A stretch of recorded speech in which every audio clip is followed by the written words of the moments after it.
Unaambiwa Yanga haichekeshi mara baada ya Fadlu, anayefuata ni Rushen. Kuelekea dirisha kubwa la usajili la mwisho msimu huu, Yanga inaendelea kuvuta hisia za wadau wa soka mara baada ya taarifa kudai kuwa ipo katika hatua za mwisho za kukamilisha makubaliano na aliyekuwa kocha wa Simba SC Fadlu Davis kwa ajili ya kuwa kocha mkuu wa timu hiyo msimu ujao. Tetesi hizo zinaeleza kuwa mazungumzo kati ya pande zote mbili yamefikia hatua nzuri na ya kwamba masuala muhimu ya mkataba yamekubaliwa, huku kinachosubiriwa kikitajwa kuwa ni kukamilishwa kwa ratiba za mwisho tu. Na iwapo makubaliano haya yatakamilika, basi Yanga itakuwa imepata kocha mwenye uzoefu mkubwa soka la Afrika na ambaye analifahamu vizuri mazingira ya ligi kuu ya Tanzania bara. Fadlu Davis anafahamika kwa uwezo wake wa kujenga timu yenye nidhamu ya kiuchezaji, kushambulia kwa mpangilio na kutumia mbinu zinazowafanya wachezaji kucheza kwa kasi na ubunifu mkubwa.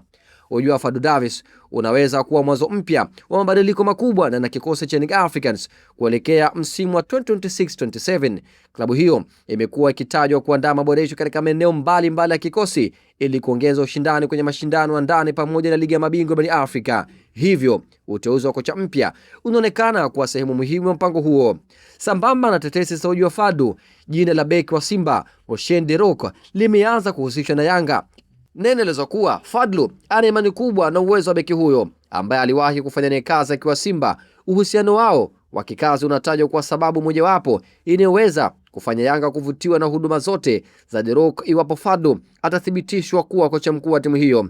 Roshen De Reuck amekuwa miongoni mwa mabeki waliotoa mchango mkubwa ndani ya kikosi cha Simba kutokana na uzoefu wake wa utulivu akiwa na mpira na uwezo wa kuongeza safu ya ulinzi. Sifa hizo zinaweza kumfanya kuwa mmoja wa wachezaji wanaoweza kuhitajika katika kikosi kinachoundwa na Fadlu Davis kwa ajili ya msimu mpya.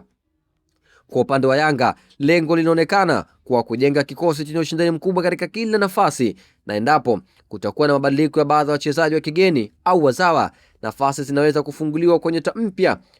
Je, unadhani Sherlock pamoja na Fadlu Davis watakuwa sehemu muhimu ambayo klabu ya Africans kwa sasa inahitaji kweli ili kuhakikisha wanafanya vizuri katika mashindano yajayo? Tuandikie maoni yako kupitia channel yetu YouTube @JH Media, lakini kikubwa usiache kusubscribe ili wa kwanza kupata habari zote moto kemkem za kimichezo ndani na nje ya nchi. Kwa hana mengine zaidi, unaweza kutufuatilia katika mitandao yetu yote kijamii kama vile Instagram, Facebook, X na kwingineko. Nikutakie muendelezo siku njema. Bye bye.